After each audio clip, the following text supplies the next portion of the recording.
প্রথম যে মন্ত্রণালয়টা গেছি সেটার কথা একটু বলি, না বললে হয়তো আপনার পুরো জিনিসটাই বুঝতে পারবেন না।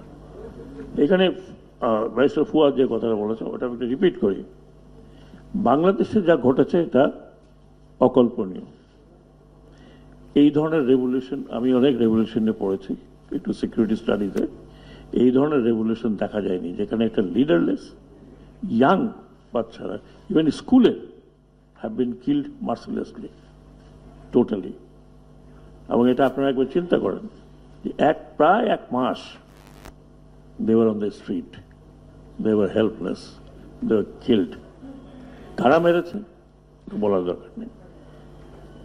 5 তারিখে যখন এই ঘটনা ঘটলো, তার আগের কথা বাদ দিলাম, 5 তারিখ থেকে 8 তারিখ পর্যন্ত আমি রাতে ঘুমাতে পারিনি, because everybody was giving me call. আর আমাকে কল করার জন্য আমার নাম্বার এভরিবডি নোজ, আজকে থেকে না 2006 থেকে। কি ব্যাপার স্যার? আমার বাড়িতে আগুন লেগেছে, ওইখানে ভেঙে পড়েছে, থানা নাই, থানার পুলিশ নাই, থানা আগুন লাগছে, প্রায় 40 কি 45টা থানা আগুন দিয়ে পুড়িয়ে দেওয়া হয়েছে, তার মধ্যে পুলিশও মারা গেছে। এই অবস্থায় আমাকে স্বরাষ্ট্র মন্ত্রণালয় দেওয়া। আমি যখন গেলাম তখন দেখলাম পুলিশ ইজ নট ইন্টারেস্টেড। তাদের কথা হচ্ছে আমরা চাকরিও করবো না, আবার যাবো না। আমি প্রায় 3 ঘন্টা তাদের সাথে কথা বলছি, only ordinary constable. 3 hours I talk to them. এবং 3 ঘন্টা কথা বললে ultimately have to give N ultimatum যে বৃহস্পতিবার পর্যন্ত জয়েন যদি না করো তাহলে I will bring reserve force. তাহলে বুঝে গেছে কোথা থেকে আমি আনবো, পুট দেম ইন পুলিশ। তারপরে পুলিশ আসা শুরু হলো। এই পুলিশ কিন্তু এখন পর্যন্ত, জি কিছু বলছেন, এই পুলিশ কিন্তু এখন পর্যন্ত স্ট্রাকচার হয়নি। স্ট্রাকচারের কথা আমি বলেছি, unless the police structure is not change, political infiltration হতে থাকবে। এবং যে কারণে আমি বারবার বলেছি, ওই দিন বললাম যে টু মাই কলিগ জাহাঙ্গীর, যে ওই কি সংস্কার কমিশন বলেছে না বলেছে বাদ দাও, পুলিশ কমিশন একটা রূপরেখা দিয়ে যেতে হবে, and the next government can do whatever they like with it. এবং পুলিশের যদি টু স্টেজ রিক্রুটমেন্ট না হয় তাহলে যেভাবে ছাত্রদল ছাত্রলীগ ঢুকেছে তেমনি আরেক দল যারা আসবেন তাদের লোকজন ঢুকবে, that will be totally politicised. আমি রিকমেন্ড করেছি যে 2 স্টেজ রিক্রুটমেন্টটা যেন হয়। জানি না হবে কিনা, কারণ হয়তো আমরা রূপরেখা দিয়ে যেতে পারবো, করতে পারবো না। আমি আসি অক্টোবরে বোধহয় আমাকে এক মন্ত্রণালয় থেকে সরিয়ে একটা ছিল, আরেকটা দেওয়া হলো, সেটা হলো শ্রম মন্ত্রণালয়। আপনারা জানেন রতন এখানে আছে, প্রিন্স এখানে আছে। এবং এই শ্রম মন্ত্রণালয় ঢুকে দেখলাম যে আই এম অলরেডি প্রশান্ত মহাসাগরে। কোন দিকে যাবো কিছুই বুঝতে পারতেছিলাম না, হোয়াট টু ডু। প্রথমে আসলো আপনার বেক্সিমকো, 38,000 শ্রমিক। Beximco totally collapsed. আমি এই জন্য বলছি, আপনারা অনেক কিছু আমাদের কাছ থেকে এক্সপেকটেশন করছেন, হয়তো ইয়েস আমরা ফেল করেছি অনেক জায়গায়, একেবারে যে ফেল করেছি সব জায়গায় তা নয়। 38,000 শ্রমিক প্রতিদিন, আপনার এভরি ডে তারা কি করে, অন্যান্য গার্মেন্টগুলোকে ডিস্টার্ব করে। এখানে গার্মেন্টের বিজিএম এর চেয়ারম্যান আছেন, প্রেসিডেন্ট, এটা আমার ঘাড়ে চাপলো। কেন? যে আমার আওয়াজ নাকি খুব বড়, একটু শক্তিশালী, এতে দিল আমাকে। I didn't know what to do with it. প্রতিদিন এভরিডে এটা ঘেরাও করে, ওটা ঘেরাও করে, অমুকের গার্মেন্টের যে শ্রমিক বের করে, সুলতান শাহ আমার দিকে তাকাচ্ছেন, and this is a fact. So একটা কমিটি তৈরি হলো যে হোয়াট টু ডু।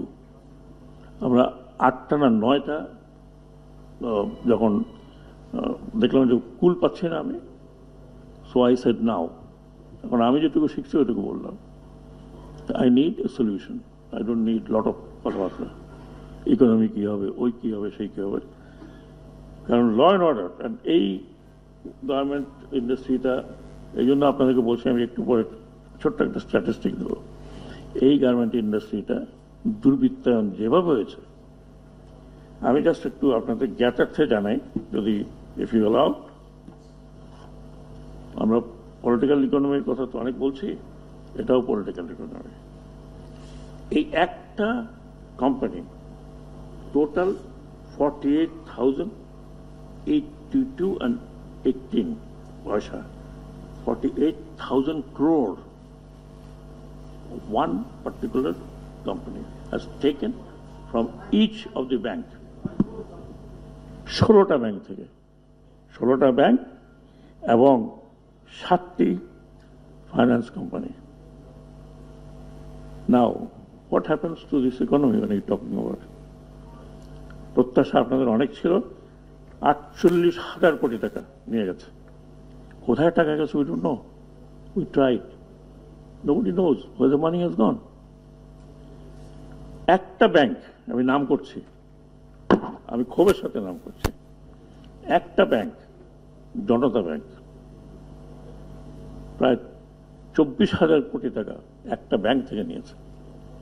যখন আমরা জিজ্ঞেস করলাম যে হাউ 24,000 কোটি টাকা ইউ হ্যাভ গিভেন, ওটাই তো ফাইন্যান্স করেছ, করতে থাকো কোলাটারাল নাই। 24,000 কোটি টাকা একটা ব্যাংক থেকে। কোথাও শুনেছেন যে বাংলাদেশ ব্যাংকের, মানে স্টেট ব্যাংকের গভর্নর পালিয়ে যায়? 3 জনকে পাওয়া যাচ্ছে না, ইনক্লুডিং গরিবের ব্যাংকার, মানে গরিবের গভর্নর একজন ছিলেন, উনিও পলাতক। আপনাকে জাস্ট একটা পিকচার দিচ্ছি যে কি অবস্থা আমাদের। আগেই বলেছি একটা লিডারলেস রেভলিউশন পুরা। আমি আরেক জায়গায় বলেছিলাম, অনেকে আমাকে, আমি যা বলি তার মধ্যে টুইস্ট হয়, আমি বলছি পুরা স্ট্রাকচার ভেঙে পড়েছে। এখনো কি স্ট্রাকচার উঠে দাঁড়িয়েছে? কার ভাই শুনতে পাচ্ছেন না, সরি। এই স্ট্রাকচার নিয়ে 1 বছরে আপনারা কতখানি এক্সপেক্ট করছেন? I don't know. Law enforcing agency, প্রশাসন, এমনকি সেনাবাহিনীরও স্ট্রাকচার ঠিক নাই। পুরোটা ফ্যাসিজমের পল্লায় বলে। when we talk about fascism মানে স্টেটের প্রত্যেকটি অঙ্গকে ক্যাপচার করা। Everything they have captured. Labour they have captured. Shahidul Haque সাহেবের যাতে ওনার এটা ভালো কে জানবে। Labour leaders, everybody was captured. তার মানে ফ্যাসিবাদ যখন আমরা বলি, তার ডেফিনেশন হচ্ছে স্টেটের কোনো কিছু আওতার বাইরে ছিল না, ইনক্লুডিং এখানে ভাই একজন রিক্সা শ্রমিক নেতা বললেন, দে ওয়ার অলসো ক্যাপচার্ড। আজকে আমি একটু সুর মেলাতে চাই খসরু ভাইয়ের সাথে। At least one thing you could stand up and talk in front of everybody. তো এটা বড় অ্যাচিভমেন্ট, সবচেয়ে বড় অ্যাচিভমেন্ট 17-18 বছরে। আমি অনেক টকশো করেছি, যখনই আমি যেতাম আমাকে বলতো স্যার একটু রয়ে এসে কথা বলেন, আমাদের তো মিডিয়া চালাতে হবে। It's fact. রাশেদ আপা কয়েকবার গিয়েছেন, খুব ডিফিকাল্ট। তো আমি যেগুলো কথা বলার চেষ্টা করছি যে what we are doing now, আমরা চেষ্টা করছি যে একটা স্ট্রাকচার যদি কোনোরকম দাঁড়া করা দিই, তাহলে নেক্সট গভর্নমেন্ট যে আসবে, ইলেক্টেড গভর্নমেন্ট, একটা অন্তত একটা স্ট্রাকচার হবে। নাহলে ভাঙা স্ট্রাকচারের মধ্যে ওনাদের পক্ষে আমি এই দেশের সাধারণ নাগরিক, ওনাদের পক্ষে সম্ভব না। এটা গেল একটা। তারপর আমি শ্রম মন্ত্রণালয়ের কথা বলছি। ঠিকই বলেছেন আপনি, 400 something crore. When I asked why, বললেন মন্ত্রণালয়ের বেশি দরকার নেই। এই মন্ত্রণালয়ে যে আরেকটা উইং আছে, খাতায় আছে, রাস্তায় নেই, and that is কর্মসংস্থান। আমি পাঠিয়েছি এখন কর্মসংস্থানের একটা উইং তৈরি করার জন্য। আমি আগে জানতাম না যে ব্যুরোক্রেটিক প্যাচ কাকে বলে। এটা পাঠালাম ক্যাবিনেট ডিভিশনে, ক্যাবিনেট ডিভিশন পাঠাচ্ছে আরেকটা কোন, আমি নামও বলতে পারি না, ওইখানে বসে স্ক্রুটিনি করবে। তারপরে তার মানে 2-3 বছরে এটা আলোর মুখ দেখবে না। এখন আপনি বলেন যে সমস্ত ইনস্টিটিউশনগুলো আছে যাদেরকে ট্রেনিং দেওয়ার কথা, তারা সাপোর্ট করতে পাবে। তাদের সাপোর্ট পেতে হবে, তখন বাজেট। তো আমি জানি না, মানে আমাদের টেনে তো হবেই না, প্রশ্নই ওঠে না, কারণ ওটা কি একটা কমিটি তৈরি হয়েছিল আগে, ওইখানে যাবে, আর ওখানে গিয়ে কোথায় গেছে এর জন্য আই হ্যাভ টু পার্সু। একটা চিঠি দেওয়ার পিছনে পিছনে আমি লোক পাঠাই যে যাও ভাই, যে একটু বসে থাকো, আপনারা তো অনেকে শুনছেন আমার কথা, আমি চেয়ার নিয়ে যাও, ওই অফিসের হেডের অফিসের সামনে বসে থাকো, and don't come back without reply. This is what I could do.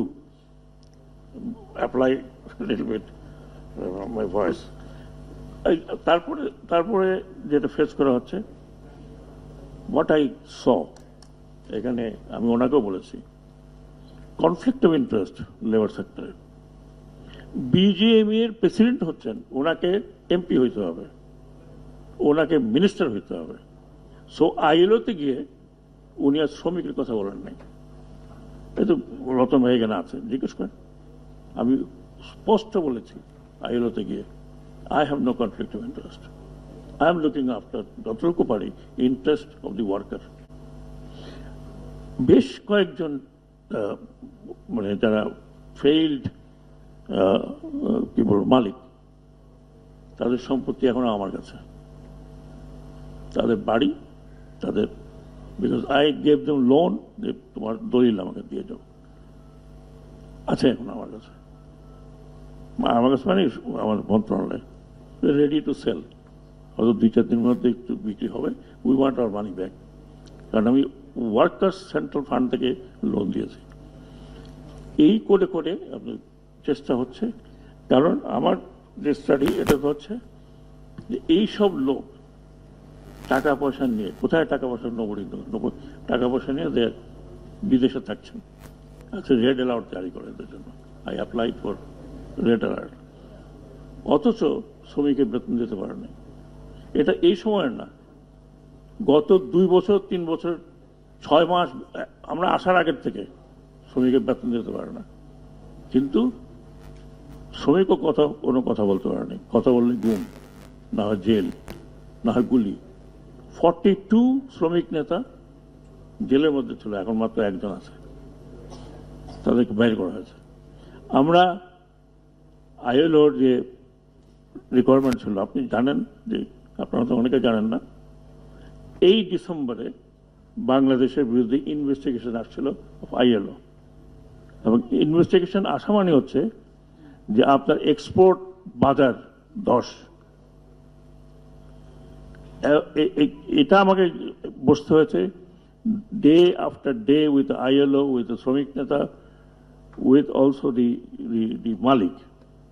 অনেকখানি আমরা ইউজ করেছি, অনেক কিছু করেছি, ফরমেশন অফ ইউনিয়ন, তারপরে নো ব্ল্যাক লিস্টিং, মাতৃকালীন ছুটি, হয়তো সব অল ডিজায়ার্ড না করতে পারিনি, বাট ম্যাক্সিমাম যে 3-4 জায়গায় আইএলওর যে অবজেকশনটা ছিল, সেইটাকে আমি নিয়ে আই ওয়েন্ট ইন নভেম্বর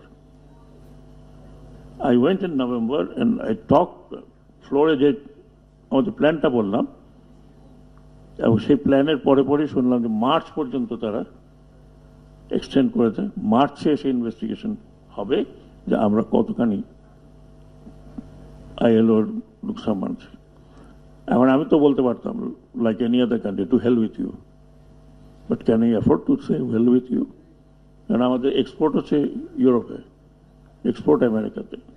মানে এত একটা টাইট সিচুয়েশনে আমি চেষ্টা করছি। দেন আমরা এখন পর্যন্ত এই সেক্টর, পার্টিকুলারলি ওয়ার্কার সেক্টর, তাদেরকে আমাদের বিএলএনডি আনতে পারিনি। নির্মাণ শ্রমিক, যেখানে মহিলারা বেশি কাজ করে, আজ পর্যন্ত আমি নির্মাণ শ্রমিকদের আনতে পারিনি, কারণ বড় বড় কোম্পানি যেগুলোকে কোনোদিন রেজিস্টার্ড হয়নি। এখন আমি চিঠি দিয়েছি ক্যাবিনেট ডিভিশনে যে ওরা যদি না রেজিস্টার্ড হয় তাহলে তারা কোনো সরকারি টেন্ডারে পার্টিসিপেট না করে, যা করার করেছে। এখন বাকি তো নেক্সট গভর্নমেন্ট আসলে যদি কন্টিনিউ করে, কনফ্লিক্ট অফ ইন্টারেস্ট যদি না হয়। মুশকিলটা হলো যে আমাদের যাতে অতীতে দেখেছি একটা কনফ্লিক্ট অফ ইন্টারেস্ট। কেন এই পলিটিক্যাল পার্টিকে একজন যিনি প্রেসিডেন্ট হয়েছেন বিএমএ তাকে এমপি করতে হবে। উনি যখন এমপি হন ওনার ওনার ফ্যাক্টরি বাঁচাবেন না উনি ওয়ার্কারদের দিকে তাকাবেন? Everywhere conflict of interest. একজন মন্ত্রী তিনি রোড শ্রমিকের বড় নেতা এবং তিনি ডিসাইড করেন ছাগল গরুকে দিবেন না কাকে দিবেন। এখন পলিটিক্যাল পার্টি হয়তো যারা ইন দ্য অফিং, খসরু ভাই পাশে আছেন, আমার অত্যন্ত পুরনো পরিচিত, respected, I respect him as a politician. আশা করি উনি এইগুলো দেখবেন। আমরা চেষ্টা করেছি, এখানে নতুন বিজেপির প্রেসিডেন্ট এসে ওনার সাথে আমার কথা হয়েছে যে ভাই আপনাদের গঠনতন্ত্রটা পরিবর্তন করে বলেন যে কোনো অফিস বিয়ারার পলিটিক্যাল পার্টি থাকলেও থাকতে পারে, but political party should not give them nomination. ওদের ডায়নামিক্স আছে, ওনাদেরকে না নিলে পার্টির কিভাবে চলবে। তো ব্যাপারটা হলো যে অনেক কিছুই আপনারা বলেছেন, 365 দিনে বলেছেন, আমরা হয়তো কিছুই করতে পারিনি, বাট বেসিক কতগুলো জিনিসের দিকে আপনারা দেখবেন। ইউ আর টকিং, কাউকে এখন কাউকে গুম করা হচ্ছে না, কাউকে নিয়ে যাওয়া হচ্ছে না। কি হয় একটু বেশি করলে বলে স্বৈরাচারের দোষর, তো বললেই হলো কি স্বৈরাচারের দোষর। আপনি চিন্তা করেন যে এই স্বৈরাচারের দোষর থেকে বাঁচতে বাঁচতে অ্যাডমিনিস্ট্রেশন এখন একটা নড়বড়ে জায়গা আছে, একদম নড়বড়ে জায়গা আছে, বিকজ এভরিবডি ইজ স্কেয়ার্ড। আমি তো বললাম তো 4টা মন্ত্রণালয় থেকে পাঠে ছিলাম, পাঠে বললাম যে এই অবস্থা কেন, ধ্বংস করে দিয়ে গেছে সাম ইন্টারেস্টেড মিনিস্টার, সব বন্ধ করে দিয়েছে, পাট কল বন্ধ করে দিয়েছে, টেক্সটাইল মিল বন্ধ করে দিয়েছে, আর প্রতিদিন আমি শ্রমিকদের ফেস করতাম। তো তারপরে এখন এই প্রেমিসগুলোকে লিজ দেওয়া হচ্ছে। আমি রাজশাহীতে গেছি গত সপ্তাহে, আমি রাজশাহীতে গিয়ে দেখলাম যে একটা কোম্পানি 8 মাসের মধ্যে এক্সপোর্ট ওরিয়েন্টেড একটা ফ্যাক্টরি করে দিয়েছে ওই লিজ জায়গা। ওখানে ক্যারি ব্যাগ থেকে শুরু করে মহিলা ব্যাগ থেকে শুরু করে 2000 লোকের কর্মসংস্থান হয়েছে, তারা আলটিমেটলি 12,000 লোকের করবে। আরেকটা বৈষম্য দেখেন, নর্থ বেঙ্গলে ইন্ডাস্ট্রি নাই, সেরকম বলতে কোনো ইন্ডাস্ট্রি নাই, অথচ সেখানে বড় অ্যাগ্রো ইন্ডাস্ট্রি, দু একটা কোম্পানি চেষ্টা করছে বড় অ্যাগ্রো ইন্ডাস্ট্রি হতে পারে, কোনো নাই। দিনাজপুর, তারপরে আপনার রাজশাহী, এসব জায়গায় অনেক বড় এগ্রো ইন্ডাস্ট্রি হতে পারে, কোনো ইনভেস্টমেন্ট নাই। ওখানকার এমপি হন, ওখান থেকে মিনিস্টার হন, কিন্তু কখনো ইনভেস্টমেন্টের কথা বলেনি। অন্তত রাজশাহীর লোকে একটা ইনভেস্টমেন্ট দেখেছে যে যেখানে 2000 হয়তো কালেক্রমে 12,000 শ্রমিক হবে। তো সেই জায়গাতেও আমাদের একটু নজর দেওয়া দরকার।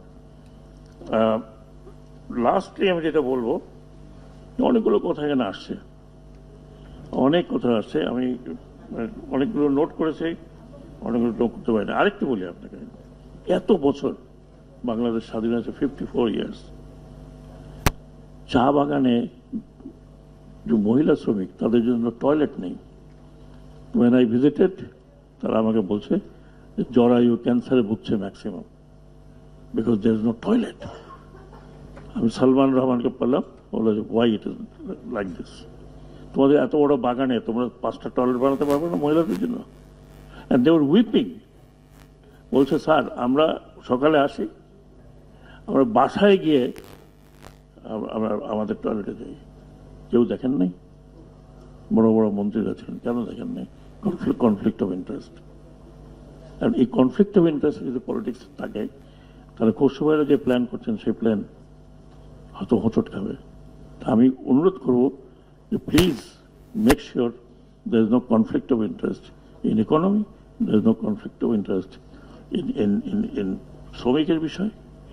আমি এখনো টি গার্ডেনে বসতে পারি না। আমি একজনকে ইনফর্মালি বলেছি যে before I leave I would like to see tea গার্ডেনে টয়লেট। পানির কোনো ব্যবস্থা নেই, 2টা টিউবওয়েলও লাগায় না, কেন আই ডোন্ট নো। বলে না আমরা ঠিক দাম পাচ্ছি না। পুরা টি শিল্পটা একটা বিশাল কোটারের মধ্যে আটকানো, very difficult to break. Very difficult to break. তো আমি বলতে গেলে তো আমি আরো ধরেন আধা ঘন্টা 1 ঘন্টা আমার এক্সপিরিয়েন্স বলতে পারি। I am giving my experience in this ministry. আমি আরেকটা মিনিস্ট্রি হেড করি, দ্যাট ইজ শিপিং মিনিস্ট্রি। আমি এক জায়গায় আমি তো দক্ষিণ অঞ্চলের লোক, 100 বছরের মধ্যে লোকগুলো 28,000 লোক পানিবন্দী, তাদের কোনো কমিউনিকেশন নাই। তারা যদি কমিউনিকেট করতে চায় 12 কিলোমিটার স্পিড বোটে গিয়ে তারপর লঞ্চে উঠতে হয়। সকালে যায়, লঞ্চের জন্য বসে থাকে, দে গেট নো মানি, তাদের মাছও বিক্রি করতে ওখানে নিয়ে যেতে হয়। The first thing I did, I put, কিচ্ছু না, একটা পন্টুন লাগালাম যাতে লঞ্চটা ওখানে ভিড়ে। ওখানে আমি এই পর্যন্ত 5টা পন্টুন লাগিয়েছি। ও চেহারা চেঞ্জ হয়ে যাবে আশা করি। তো আমরা যেই ডেভেলপমেন্টের কথা বলছি, আমি খুব ক্ষুদ্র আকারে বলছি, development not in metro rail, development is not in expressway, it is required, but development is there যেখানে people are deprived, totally deprived. কোনো চাকরির ব্যবস্থা নাই, কোনো ইন্ডাস্ট্রি নাই, কোনো এমপ্লয়মেন্ট নাই। আপনার যুগের পর যুগ, যুগের পর যুগ ওই ছেলে আর বাপ মিলে পানিতে নামে। আপনি দূর এলাকার লোক, তার দাদাও নেমেছিল, ওইও তারা মনে করে ওইটাই তার। But we have not looked into that side, not in that side. বড় বড় প্রজেক্টের কথা আমরা বলি। তো আমি যেটা রিকোয়েস্ট করব, আমাদের ডেমোক্রেটিক গভর্নমেন্ট যখন আসবে, definitely they will be more responsible, they are more responding to the people. Basic জিনিসগুলো যদি পরিবর্তন না করা হয়, তাহলে এইখানে যেখানে কনফ্লিক্ট অফ ইন্টারেস্ট আছে, বাংলাদেশের সবচেয়ে বড় প্রবলেম হলো এই গত 17 বছর এবং তার আগেও সবগুলোতে কনফ্লিক্ট অফ ইন্টারেস্ট। তাহলে বাংলাদেশের ব্যাংকের গভর্নর ভেঙে যায়, শুনছেন কোনোদিন? নোবডি নিউ, চুরি হয়ে গেছে, 3 মাস পরে শুনলাম যে আমরা চুরি হয়ে গেছে, এর দোষ, ওর দোষ, তার দোষ। আর যত কিছু হয় নন্দ ঘোষ, কেন হয়েছে? অমুকের জন্য হয়েছে। এখন এই স্ট্রাকচার ভেঙে যারা গিয়েছে তাদের কি বিচার হবে? ওনারাও কি বিচার করবেন? I don't no. আমারও অনেকগুলো প্রশ্ন আছে আপনাদের কাছে। সেই প্রশ্নগুলো হলো, 365 দিনে এই অবস্থার থেকে আপনারা যে এত কিছু আশা করেছেন, আকাশচুম্বী, we don't have that capacity. We tried hour level best. গালি খাচ্ছি, আরো খাচ্ছি, ইউটিউব ইজ ওপেন, যা আর খুশি তাই বলে যাচ্ছে, আর এগুলো হজম করতে হচ্ছে। I don't have I worker যে যা ওরে যে পিটাই দিয়ে, আমার চুপচাপ হজম করতে হচ্ছে, শুনছি। বলে স্যার ওইটা আপনাকে বলছেন, কি কিছু করার নেই, লেট দেম ডু ইট। যাই হোক, আমরা চেষ্টা করেছি ভাই, যদি ফেলিওর হয়ে থাকে তাহলে আমার একার ফেলিওর না, আপনাদেরও ফেলিওর আছে। Because you only expected, you did not act. আপনাদের অ্যাক্ট করা উচিত ছিল। আপনারা আজকে বলছেন অমুকে বাজেট কম, why didn't you come out? ওইখানেও কিছু হলে বলে ওটা স্বৈরাচারের দোষর, ওর কথা শুনেন না, এটা দোষর। Why didn't you come out? Why didn't you get hold of us? এটা এটা এটা এটা মানে আমিও তো মনে করি education sector should get priority, health sector should get priority. কিন্তু এডুকেশন সেক্টরের যে অবস্থা আজকে, যেখানে টিচাররা আছেন, আমি যে জিজ্ঞেস করি ভাই, এই সাদা দল, কালো দল, লাল দল কেন করেন? আপনারা করেন, আপনারা ওই সাদা দলে যান, লাল দলে। এত পাওয়ার কেন দরকার আমাদের? আপনি একজন টিচার, আপনার তো পাওয়ার সবচেয়ে বেশি, সবচেয়ে বেশি। আমার পিএইচডিতে যিনি ছিলেন, আমাকে সুপারভাইজ করেছেন, আমার চেয়ে বয়স কম, I call him sir, because he taught me. আপনার তো অনেক পাওয়ার, তারপরে লাল দল করতে হবে, সাদা দল করতে হবে কেন? ওয়াই? এডুকেশন সিস্টেমকে আপনি গালি দিচ্ছেন, it's because of us who are educated. আমরা দল করি, পলিটিক্স করব। এখন আমি জানি না, আমি এখানে বড় পলিটিশিয়ান আছে, উনি অনেক কিছু বলেছেন, অনেক কিছু করবেন। আমার রিকোয়েস্ট যে আপনি এই টিচারদের মধ্যে এই দলাদলিটা বন্ধ করেন, এবং কনফ্লিক্ট অফ ইন্টারেস্টটা যাতে গ্রো না করে, এটা দেখেন। নাহলে আপনি যত ভালো প্ল্যান করেছেন, হয়তো কিছুদিন চলবে, তারপর এটা মুখ থবড়ায় করবে, will come to the same thing. তো অশেষ ধন্যবাদ সিপিডিকে। বিশেষ করে I am sorry, I had to fly back তাড়াতাড়ি।